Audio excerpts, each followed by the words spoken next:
Hello students, today we'll see the concept of modulation and multiplexing in data communication and computer network. Now what is modulation in physics? Nowadays information, messages, data, signals are sent from one location to another within seconds. How is such a fast transmission possible? The communication system uses modulation to enhance the range of the signals. Most of the signals generated in daily life are sinusoidal waveforms. Sinusoidal wave is a curve that describes smooth repetitive oscillations. The signals transferred during communication include crucial information in the form of a sinusoidal wave. Modulation and its types play a crucial role in the rapid transmission of the signals from the sender to receiver. Modulation is the superimposition of the signal wave carrying the message with a high frequency carrier signal to ensure faster transmission of the signal. Now modulating signal. This is the signal that contains the message to be transmitted from sender to receiver and is called a message signal. Generally the message signals are the band of low and high frequencies and are often called the baseband signals. The message signals are the signals to be transmitted from the sender to the receiver. The frequency of the message signals are to be sent in generally low. Thus, these signals undergo modulation to get correctly transmitted from one location to another. Carrier signal means what? The other signal used in the process of modulation is the carrier signal that has high frequency sinusoidal wave. The high frequency carrier wave can travel much quicker as compared to the baseband signal. These signals have a specific frequency, amplitude and phase, but no information. After modulation, carrier signals are used to transmit the signal to the receiver. Modulated signal. After the modulation is done, the resultant signal refers to the modulated signal. This signal is the mixture of the carrier signal and the message signal. In modulation process, the baseband signal is called modulating signal and another higher frequency signal is called the carrier. The carrier signal will carry the modulating signal to the destination. In the diagram you can see information signal, that is modulating signal, baseband signal is get passed to the modulator, that is carrier signal, and then it produces the modulated signal or modulated carrier or frequency shifted signal. The process of the modulation you can see. Now types of modulation. There are three types of modulations are there: amplitude modulation, phase modulation and frequency modulation. In amplitude modulation, by superimposing the base signal with the carrier signal having a different amplitude but the same frequency, if the amplitude of the base signal modifies or modulates, then it is said to be the amplitude modulation.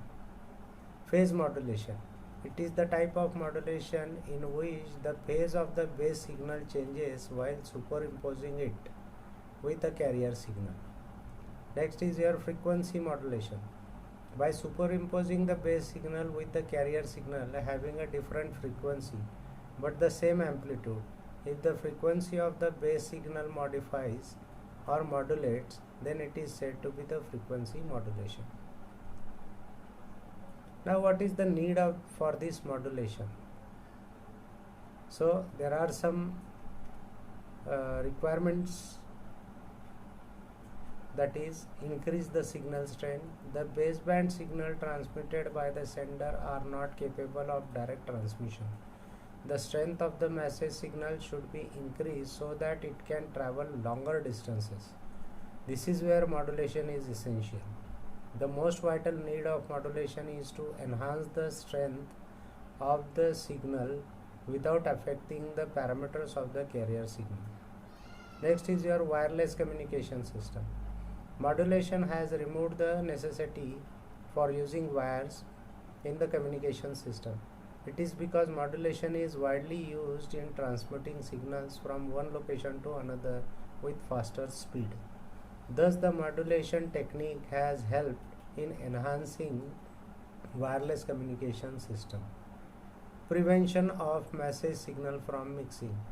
By using carrier signals having a high frequency, the mixing of the signal can be prevented. Thus, modulation ensures that the signals received by the receiver are entirely perfect. Size of antenna. The signals within 20 Hz to 20 kHz frequency ranges can travel only a few distances. To send the message signal, the length of the antenna should be a quarter wavelength of the used frequency. Thus, modulation is required to increase the frequency of the message signal and to enhance its strength to reach the receiver. Digital signals. A digital signal is a signal that represents data as a sequence of discrete values at any given time.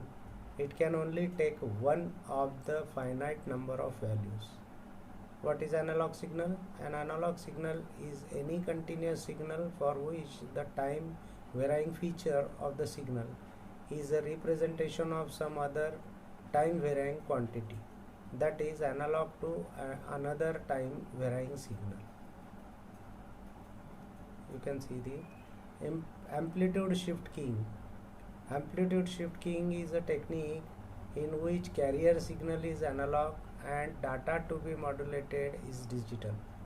The amplitude of analog carrier signal is modified to reflect binary data. The binary signal when modulated gives a 0 value. When the binary data represents 0, while gives the carrier output when data is 1. The frequency and phase of the carrier signal remains constant. In the diagram you can see input binary sequence, amplitude shift keying modulated signal. What are the advantages of the amplitude shift keying? It can be used to transmit digital data over optical fiber. The receiver and transmitter have a simple design which also make it comparatively inexpensive. It uses lesser bandwidth as compared to FSK. Thus, it offers high bandwidth efficiency. FSK means frequency shift keying. Disadvantage of the amplitude shift keying. It is susceptible to noise interference and entire transmission could be lost due to this. It has lower power efficiency. Now FSK, that is frequency shift keying. In this modulation, the frequency of analog carrier signal is modified to reflect binary data. The output of the frequency shift keying modulated wave is high in frequency for binary high input and is low in frequency for a binary low input. The amplitude and phase of the carrier signal remains constant. In the diagram you can see input binary sequence and the FSK, frequency shift keying modulated signal. The advantages of frequency shift keying. Frequency shift keying modulated signal can help avoid the noise problem beset by ASK, amplitude shift keying. It has lower chance of an error. It provides high signal to noise ratio. The transmitter and receiver implementations are simple for low data rate applications.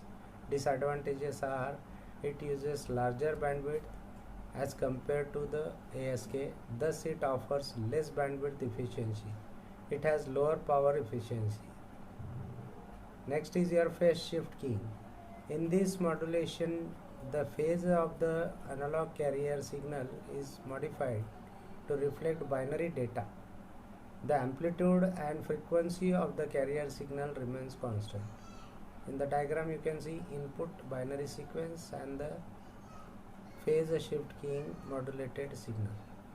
Advantages of PSK. It is more power efficient modulation technique as compared to the amplitude and the frequency. It has lower chance of error.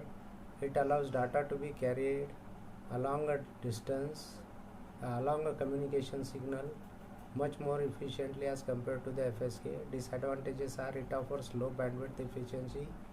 The detection and recovery algorithm of the binary data is very complex. It is non-coherent reference signal. In the next session, we'll discuss some more advanced concepts. Thank you.